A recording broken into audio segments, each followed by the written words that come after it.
कई लोगों का हॉरोस्कोप जब मैं देखता हूँ तो ऐसा जो विवरण निकल के आता है वो लगभग कॉमन है। बहुत सारे असफल लोगों के बारे में बात कर रहा हूँ ऑब्वियसली, क्योंकि ज्योतिष कह लें, एस्ट्रोलॉजी कह लें, इन चीज़ों पे कल्ट विद्या कह लें या जो भी आप समझते हो, पैरेलल चीज़ों पे ध्यान उन्हीं लोगों का जाता है जिन लोगों के जीवन में कुछ यथोचित वांछनीय नहीं हो रहा।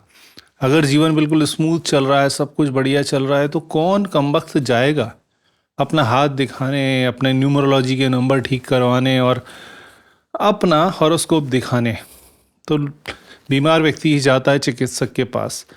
तो जनरली असफलता में एक कॉमन फीचर, वैसे तो असंख्य चीज़ें हो सकती हैं, परमिटेशन कॉम्बिनेशन हो सकते हैं, लेकिन एक जो कॉमन फैक्टर मुझे दिखाई देता है जो कि स्पिरिचुअल है, क्योंकि एस्ट्रोलॉजी स्पिरिचुअलिटी के बहुत नज़दीक है। जब आप एस्ट्रोलॉजी को समझते हैं तो आप अपने व्यक्तित्व को समझते हैं और अपने मंजिल को समझते हैं, स्पिरिचुअल मंजिल को समझते हैं कि एक्चुअली आपका कनेक्शन कहाँ जा रहा है। बहरहाल, आप देखेंगे कॉमन फीचर जो सबकी कुंडली में मुझे दिखता है कि वो है एक्सपेक्टेशंस फ्रॉम अदर्स, जो कि उनको जीवन में बहुत ज़्यादा असफल बनाता है, बहुत सारी पीड़ाएं देता है। दूसरे से सहयोग की अपेक्षा अकेला चलने की बजाय हम दुनिया भर के लोगों पे अपना विश्वास रखते हैं और निर्भर हो जाते हैं बहुत सारी चीज़ों के लिए। अकर्मण्यता अच्छी चीज़ है, अकर्ता भाव अच्छा चीज़ है, लेकिन अकर्ता भाव का मतलब ये नहीं है कि आप कर्म करना ही छोड़ दें।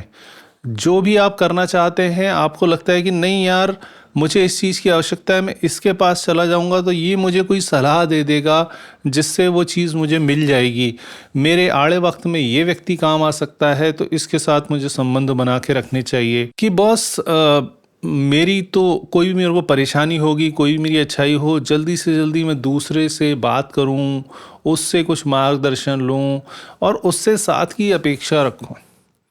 ये कॉमन फीचर दिखाई देता है फेलियर्स में कि लोग अकेले अपना सामना करने को तैयार नहीं है, अपनी गलतियों को मानने को तैयार नहीं है, अपनी अच्छाइयों को स्वीकार करने में अक्षम होते हैं, अपने सामने रखे हुए आईने में अपनी शक्लें नहीं देखना चाहते। जैसे ही कुछ भी आया, कुछ भी एबनॉर्मलिटी आई जीवन में, वो भागना शुरू करते हैं दूसरे के पास।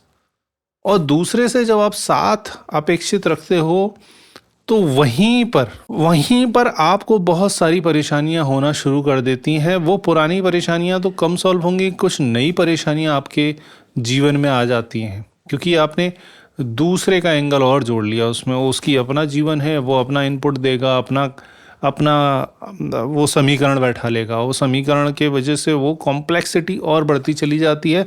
तो आपको तो कुछ मिलता नहीं है सॉल्यूशन, बल्कि आप एक नई प्रॉब्लम और पैदा कर लेते हैं। बहुत सारी सीक्रेट चीज़ें होती हैं जो आपके जीवन में केवल इसलिए फलित नहीं होती क्योंकि वो आप दूसरों के साथ शेयर कर देते हैं उससे पहले, जब तक कि उसका रिजल्ट आए। मतलब आपके वो पेट में दर्द होना शुरू होता है ना बताने के लिए। तो दो चार चीज़ें महत्वपूर्ण मैं इस बात में बताऊंगा आपको वीडियो में कि भाई, कुछ एक चीज़ें, मेन चीज़ें, उनको आप ज्योतिषीय उपाय समझ लें या वैसे ही जीवन जीने का आधार समझ लें, लेकिन वो अगर आप जीवन में डाल लेंगे तो आपका जीवन पहले की तुलना में तो ज़्यादा अच्छा हो जाएगा, ज़्यादा सिंपल हो जाएगा, कॉम्प्लेक्सिटी दूर हो जाएगी और आपके जीवन में एक सरलता, सहजता और सुकून आएगा दिमाग में, बजाय वो टेंशन्स के, एंजाइटी के, ओवर थिंकिंग के। पहली बात, अगर जीवन में कुछ भी अच्छा या बुरा होने का संकेत आपको मिलता है, जब भी, क्योंकि जीवन में बहुत सारी चीज़ें कभी भी होती हैं, लेकिन उसका एक अनुमान, पूर्वाभास हम लोगों को होने लगता है कि यार ये तो होने ही वाला है। अब मैंने जब पेपर अच्छा नहीं दिया तो रिजल्ट तो बुरा आने वाला है, मुझे मालूम है। उसके बारे में किसी से जिक्र नहीं कीजिए, कभी नहीं। आपने लेटस से इसका अपोजिट लेते हैं, इंटरव्यू दिया, आपको मालूम है आपका सिलेक्शन होने वाला है वहाँ पे और आपको अच्छी जॉब मिलने वाली है, वो भी आप किसी के साथ शेयर ना करें। जब मैं बोलता हूं किसी के साथ से मतलब है किसी के भी साथ शेयर ना करें। इवन आप 200% अगर श्योर हैं किसी चीज के रिजल्ट के प्रति भी, तब भी किसी के साथ शेयर ना करें उससे। अन्यथा जो चीजें होने वाली हैं उसमें कुछ ना कुछ, चाहे आप टोटका समझ लीजिए, नज़र लग जाना जिसे बोलते हैं, या बाकी तक यानी उसी चीज़ों में मैं नहीं घुसेड़ना चाहता, लेकिन किसी भी एंगल से आप ये चीज़ों को समझिए तो सही भाई, क्योंकि इम्पोर्टेंस बहुत ज़्यादा है। अगर मैं उसका दूसरा अगर प्रारूप समझाने लगूंगा, दूसरे एंगल से अगर उसे समझाने लगूंगा, तो आपको और परेशानी होने लगेगी और आपको वो शायद वो ज़्यादा और ज़्यादा क्लिष्ट हो जाएगी वो चीज़ें। तो उस क्लिष्टता में न जाते हुए बड़े सिंपल से मेथड से समझते हैं कि भाई जब भी जीवन में कुछ भी होने का अनुमान है या भविष्य में कुछ घटना घटित होने वाली है, अच्छी या बुरी, उसके बारे में किसी को भी न बताएं, कभी भी न बताएं।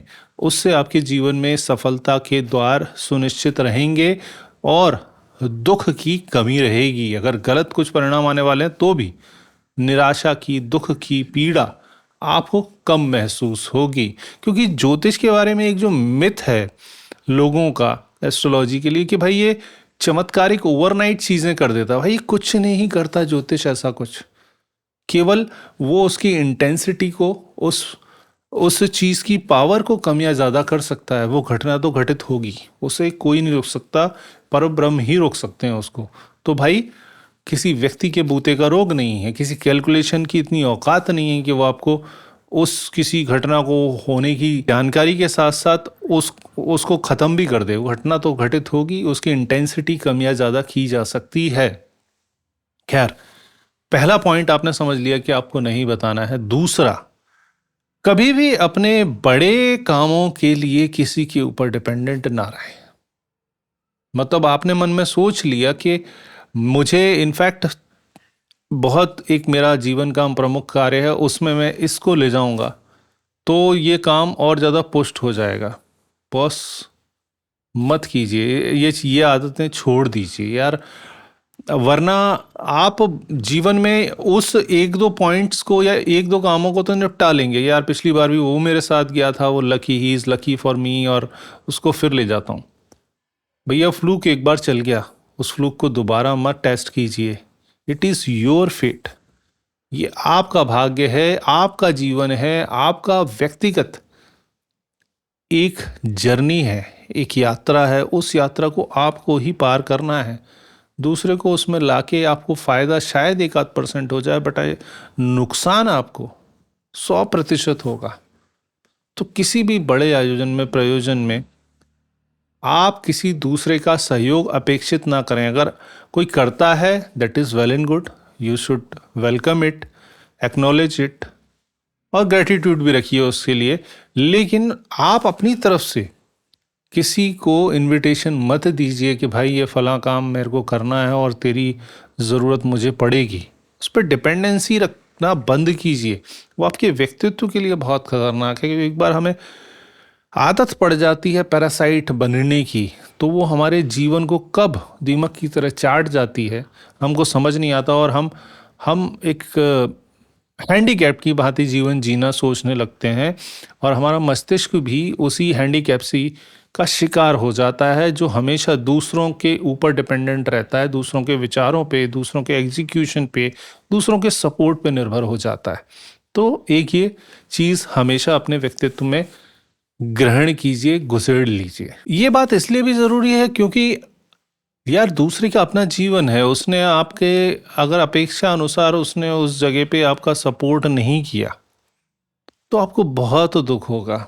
क्योंकि दुख वहीं पनपता है जब हम किसी से कुछ एक्सपेक्ट करते हैं।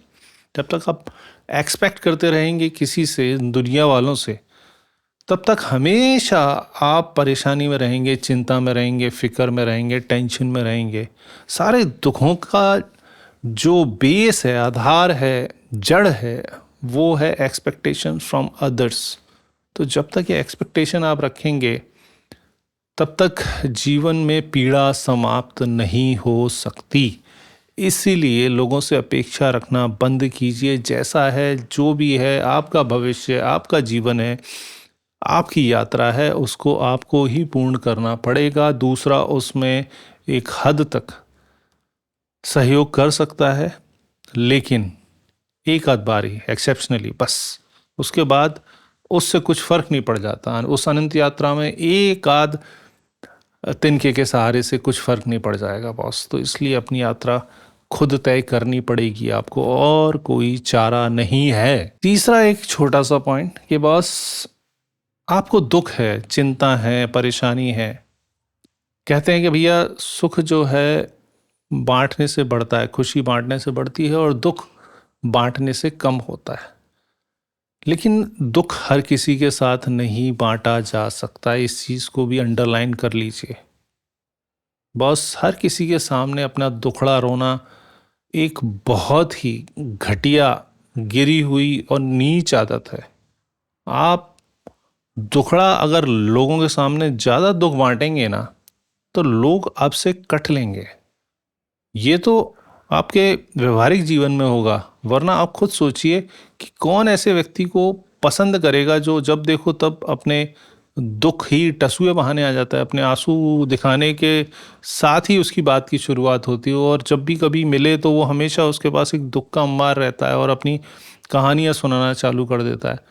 और उसका दूसरा इम्पैक्ट जो पड़ता है, अब मैं एस्ट्रोलॉजिकल एंगल तो नहीं घुसेड़ूंगा, लेकिन फिर भी उसका एस्पेक्ट ये होता है कि जब जब आप दुखड़े बहुत सारे लोगों के साथ शेयर करते हैं, तो आपका आत्मबल कमज़ोर होता है।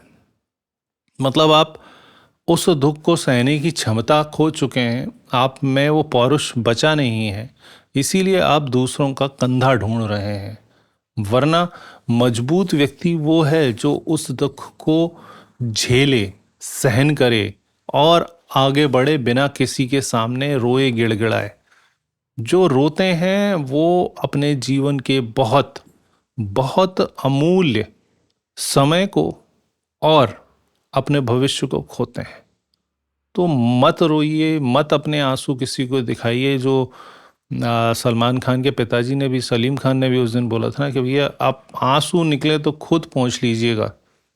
अच्छी बात थी, आंसू निकले तो खुद पहुंच लीजिएगा। अगर लोग आएंगे तो सौदा करेंगे। दुनिया में आपके अलावा कोई भी व्यक्ति, दो चार रिश्तेदारों को छोड़ दें, माँ बाप आदि को, उसके अलावा कोई भी व्यक्ति आपके आंसू पहुँचेगा तो वो आपसे कुछ ना कुछ अपेक्षा ज़रूर रख रहा होगा उसके एवज़ में। वो बिजनेस है, गिव एंड टेक पॉलिसी है। उसने आपके बुरे समय में साथ दिया तो वो भी अपेक्षा कर रहा है कि मेरे बुरे समय में आप साथ देंगे, या उसके कुछ तो एक्सचेंज मुझे मिलेंगे। इसलिए लोग आएंगे तो सौदा ही करेंगे, उस सौदे में आप फंस जाएंगे। तो अनायास ही लोगों के सामने अपने दुखड़ा और ये एक सैड फेस लेके घूमना बंद कीजिए। दुनिया को रोतुड़ू चेहरे पसंद नहीं आते, किसी को भी नहीं आते। रोता हुआ बलकता हुआ बच्चा किस कोई उठाना नहीं चाहता कंधे पे। तो भाई आप तो वयस्क हैं, एडल्ट हैं, कौन देखना चाहेगा आपकी इस मनहूस सूरत को, इस रोतड़ू चेहरे को।